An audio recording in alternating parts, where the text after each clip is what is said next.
घर में मामा पापा दादी नाना और अब भाई और बहन और मामू।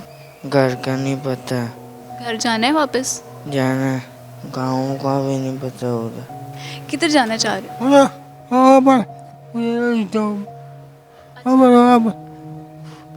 चार भाई हैं इनके और ये मिलना चाह रहे हैं अपने भाइयों से, अपने घर वापस जाना चाह रहे हैं। Please taken me out.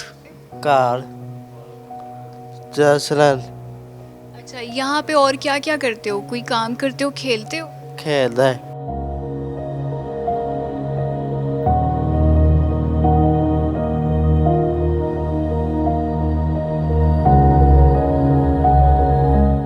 समाज स्टोरीज के साथ मैं हूँ फलक चौहान और हमने पिछले प्रोग्राम में आपको ईदी होम का विज़िट करवाया था, जिसमें ख़वातीन का सेक्शन हमने आपको सारा विज़िट करवाया था, ख़वातीन से मुलाकात करवाई थी। और अब हम जेंट्स के सेक्शन में मौजूद हैं और यहाँ भी हमारा यही मकसद है कि हम कुछ ऐसे लोगों की, कुछ ऐसे मर्द हज़रात की मदद कर सकें जो अपने घर जाना चाहते हैं लेकिन उनका घर का एड्रेस नहीं मिल पा रहा, उनके रिश्तेदारों से मुलाकात नहीं हो पा रही। और बहुत सारे ऐसे बच्चे यहाँ पर मौजूद हैं जो बहुत सारी मुश्किलात से लड़कर यहाँ पर पहुँचे हैं। क्या हालात थे, किस तरह से यहाँ पर पहुँचे हैं, आपकी मुलाकात उन लोगों से भी करवाएंगे। आइए चलते हैं और कुछ लोगों से मुलाकात करते हैं।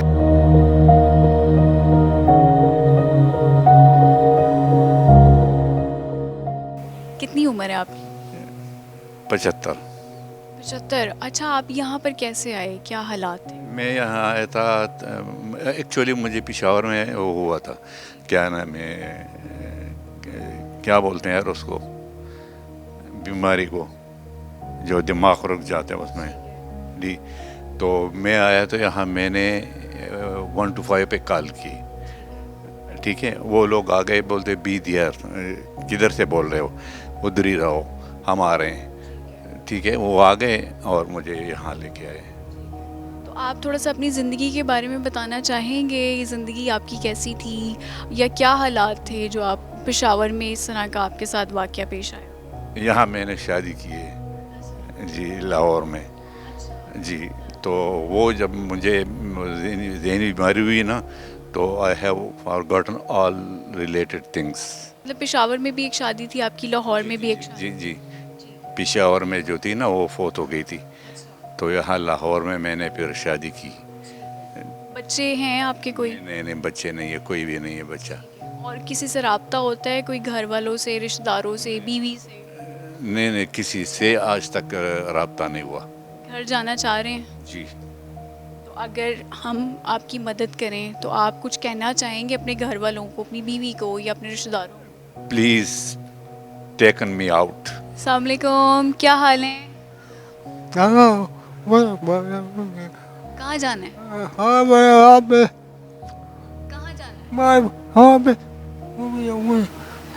अच्छा, किधर जाना चाह रहे हो?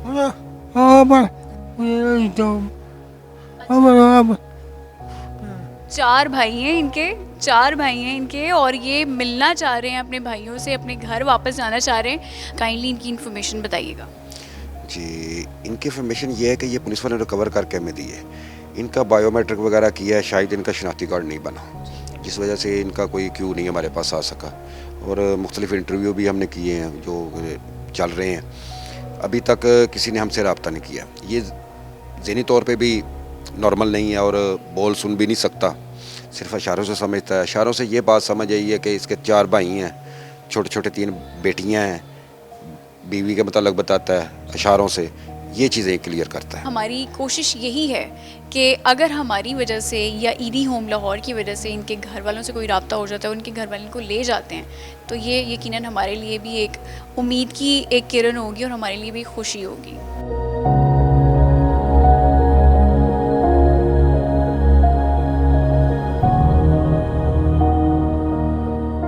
क्लासरूम में मौजूद हैं हम। बच्चों को यहाँ पर पढ़ाई भी करवाई जाती है, तरबियत का भी यहाँ पर इंतज़ाम मौजूद है। रिहाइश के साथ साथ कुछ बच्चों से आपकी मुलाकात करवाते हैं। अस्सलाम वालेकुम, क्या हाल है और क्या नाम है आपका? जानसून। अच्छा, कितने टाइम से हो यहाँ पर आप? ये नहीं पता। घर वालों का पता है कि घर वाले कहाँ पर हैं, यहाँ कैसे आए?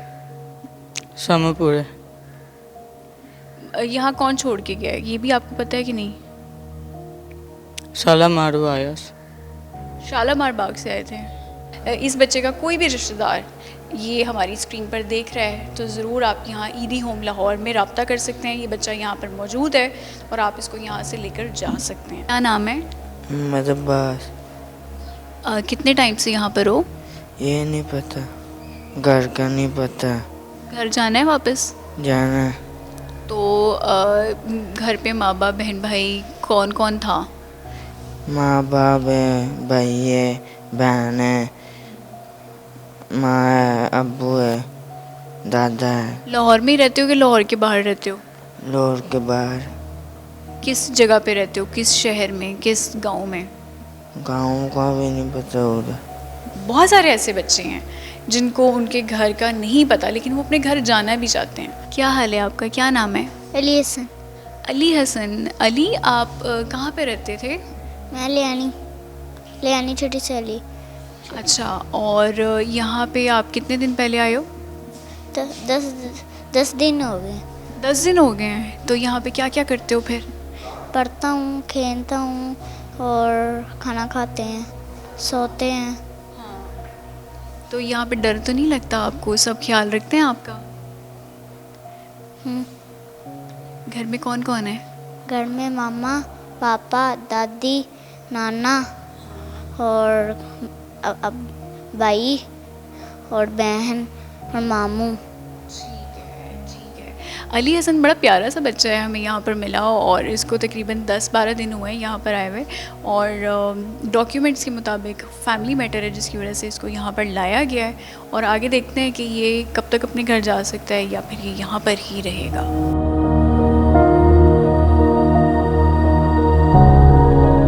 क्या हाल है आपका? ठीक है।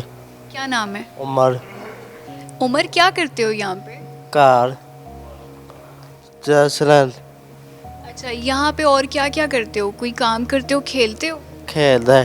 अच्छा जनाब, मैं आपको थोड़ी सी इन्फॉर्मेशन दे दूँ कि ये तकरीबन 14 से 15 साल हो गए हैं यहाँ पर इनको रहते हुए और दिमागी तवाज़ुन इनका दुरुस्त नहीं है। पहले किसी लोगों ने इनको लेकर पाला लेकिन उसके बाद कुछ दुश्मनी की बेस पर इनको यहाँ पर छोड़ गए और तकरीबन अब 14 से 15 साल हो गए। ना इनके माँ बाप का पता है, ना रिश्तेदारों का पता है और जिन्होंने लेकर पाला था वो अब इसको लेकर जाना चाहते हैं। लेकिन ईदी होम की जो पॉलिसी है कि वो सिर्फ ब्लड रिलेशन को ही उनकी औलाद वापस करते हैं, जो कि मेरे ख्याल से बहुत हद तक सही भी है ताकि वो महफूज हाथों में रहें।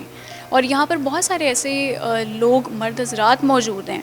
मैंने आपको जब लेडीज़ सेक्शन का विज़िट करवाया था तो वहाँ पे भी हर उम्र की ख़वातीन मौजूद थी और यहाँ पर भी यही हिसाब है, हर उम्र के मर्द हज़रात यहाँ पर मौजूद हैं। बच्चों से आपकी मुलाकात करवा दी है और उस्मान से भी आपकी मुलाकात करवाने का यही मकसद है कि ना यहाँ पर रंग, नस्ल, मज़हब या किसी भी उम्र की कोई तफरीक नहीं है। जो यहाँ पर आएगा उसको वेलकम किया जाएगा। आदिल साहब, इनके बारे में बताएं कि कितने टाइम से ईदी होम में रह रहे हैं और उनका क्या हालात है? तकरीबन 4-5 दिन हुए हैं अभी। पुलिस ने रिकवर करके हमारे वाले किया है। असल में इनकी प्रॉब्लम ये होती है कि ये भीख मांगते हैं, घर वाले निकाल देते हैं, भीख मांगते हैं, घर वाले आके ले जाते हैं। बाज़ टाइम क्या होता है कि कोई 1 पे कॉल चला देता है या पुलिस वाले गश्त के दौरान इनसे इंटरोगेशन या पूछते वगैरह का करते हैं तो ये कुछ बताने से कासिर होते हैं। फिर वो क्या करते हैं, ये फिर ईदी फाउंडेशन के हवाले कर देते हैं, बल्कि इसी ईदी होम में दे जाते हैं। रिकवरी पैसों की हुई क्योंकि ये भीख मांग रहे थे? तकरीबन 85-120 रुपये के करीब इनकी जेब से निकले हैं और साथ में एक डायरी निकली थी जिन पे इनके नंबर थे, जिनसे मेरा रब्ता हो चुका है। अभी आप तो चले भेज देंगे इनको इनके घर वालों के साथ, लेकिन तो दोबारा भीख मांगेंगे, उसका फिर क्या तरीक़ेकार है पुलिस के पास? पुलिस के पास तो नहीं है, लेकिन जब लवाहिकीन ऐसे लोगों के लिए आते हैं तो उनको कोशिश करते हैं कि समझाने की कि भाई देखो अब इनकी उम्र नहीं है, अब सड़कों पे आ जाएं ये लोग, 100 एक्सीडेंट हो सकता है, 100 मसले मसाइल पैदा हो सकते हैं, तो आप इनको अपने घर में ही रखें, रहने दें उधर अपने इलाके में। यहाँ पर लोगों से आपकी मुलाकात करवाने का, इनको स्क्रीन पर लाने का मकसद मेरा यही था आज का कि हम इन लोगों को स्क्रीन पर लेकर आएँ क्योंकि ये लोग घर जाना चाहते हैं लेकिन इनकी शनाख्त नहीं हो पा रही है। बहुत सारे लोगों की यहाँ पर ID कार्ड्स नहीं बने हुए, बहुत सारे लोगों की उम्रें बहुत ज़्यादा हैं, 85 साल है, 60 साल है और कुछ ऐसे मर्द हज़रात भी यहाँ पर मुझे देखे हैं जो मैं स्क्रीन पर नहीं लेकर आ सकती क्योंकि उनकी जो मेंटल कंडीशन है वो ठीक नहीं है। उनको कमरे में रखा गया है और वहाँ पर मुझे भी जाना अलाउ नहीं है क्योंकि वहाँ पर हालात इस किस्म के हैं कि शायद हम कैमरे में आपको दिखा भी नहीं सकते हैं। तो जनाब, मेरी उन औलादों से भी यही गुजारिश है, अपने माँ बाप को अपने घर में लाजमी रखें क्योंकि ये वो बुज़ुर्ग हैं जिनकी दुआओं से आपकी तकदीर भी बदल सकती है, आपकी किस्मत भी बदल सकती है।